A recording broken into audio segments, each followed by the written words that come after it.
Alright, Shalom. Call all you how about Shalom Shalom to the left. This video right here is called Coming to a City Near You. This was about to go down. Now this is over in Spain. They don't let all these different people in from all over the world. Inflation going on, job loss, different little protests about politicians and certain rights and all this different shit. People gonna cut up, man. And people can't eat for 3 to 4 days or a week or two, man.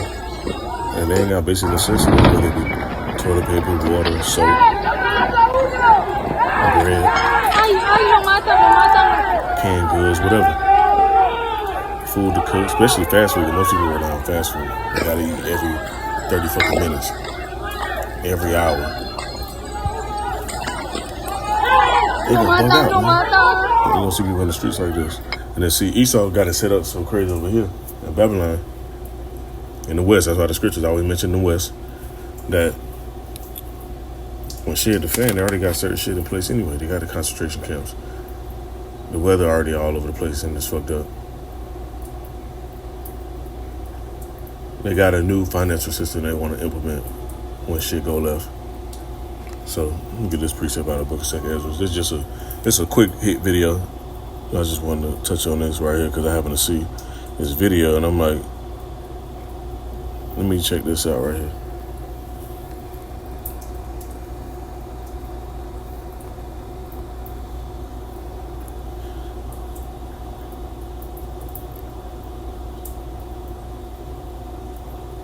Book of 2nd Ezra chapter 15 verse, let me see. Start at verse 12. It said, Egypt shall mourn, and the foundation of it shall be smitten with the plague and punishment that Yahweh shall bring upon it. They that till the ground shall mourn, for their seed shall fall. And even though it says Egypt, this is parabolic, or also symbolic, talking about America. Now it says, through the blasting in the hell with fearful consolation, which all that rain, all that flooding, that shit fucking up crops and shit too. Fucking up soil. Now I can make certain areas a little bit more moist, but most of that shit getting destroyed, man. They that till the ground shall mourn, for the seed shall fail through the blasting in the hell and with the fearful consolation. Woe to the world and them that dwell therein, for the sword and the destruction draweth nigh, and one people should stand there to fight against another, and swords in their hands. And you got people with all these weapons all throughout the world, primarily over in Babylon, and people gonna be losing their mind, man. It says, for there shall be sedition among men, invading one another. You should not regard their kings nor princes, and the course of their actions shall stand in their power. A man should desire to go into a city and should not be able. Shit like that gonna happen. You know, kind of close down borders, close down towns. You ain't gonna be able to get through certain highway areas, through certain bridges. Go into certain areas of the city, they'll lock that shit down, especially if all the goods and the resources there, and they know people want to try to come get to it. It says, for there should be sedition among man, invading one another. They should not regard their king nor princes. All that police shit and all that military shit too. People ain't gonna be caring about that shit. It just ain't reached that point yet, but it's coming up. It says, in the course of their actions shall stand in their power. A man should desire to go in the city and should not be able. For because of their pride, the city shall be troubled, the houses shall be destroyed, and men should be afraid. So if men should be afraid, what more you women? Because you women ain't finna be out here on no Rambo shit, no Superwoman shit. When shit hit the fan, all you women gonna be getting in order real quick. Leading up into this and while this is going on, y'all gonna be getting in order because y'all gonna see what's going on and what's happening. That's why that scripture in the book of Isaiah says 7 women should take hold of 1 man.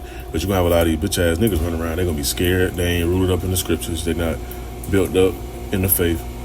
Most High haven't put a stern spirit on them. So when shit start going on, niggas go to crying and complaining and folding the fuck up.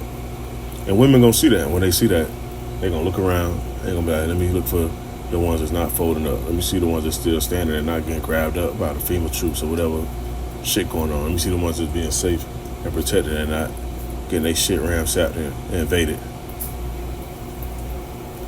It says, a man shall have no pity upon his neighbor, but shall destroy their houses with the sword, and spoils their goods because of lack of bread for great tribulation. And this is what's going to happen, man. Let me see. I'm going to read on down. I'm going to read some more out of this. In verse 21, it says, like as they do yet until this day unto my chosen, because you got a lot of people on this earth that are chosen, that are the elect. And Esau don't actually know who that is, but the Most High know. Some people be doing shit to him. That's why shit be happening, because then we realize, like, damn, this might be a person that's highly, people always be like, oh, yeah, I'm blessed and highly favored. This might be somebody that's blessed and highly favored by the Most High. And you decide to do some bullshit, and then you got to go through all type of turmoil. It says, so will I do also a recompense in their bosom, thus said Pt1. So my right hand should not spare the sinners, and my sword should not cease over them that shed innocent blood upon the earth. So Esau don't shed all this innocent blood. What you think gonna happen to Esau?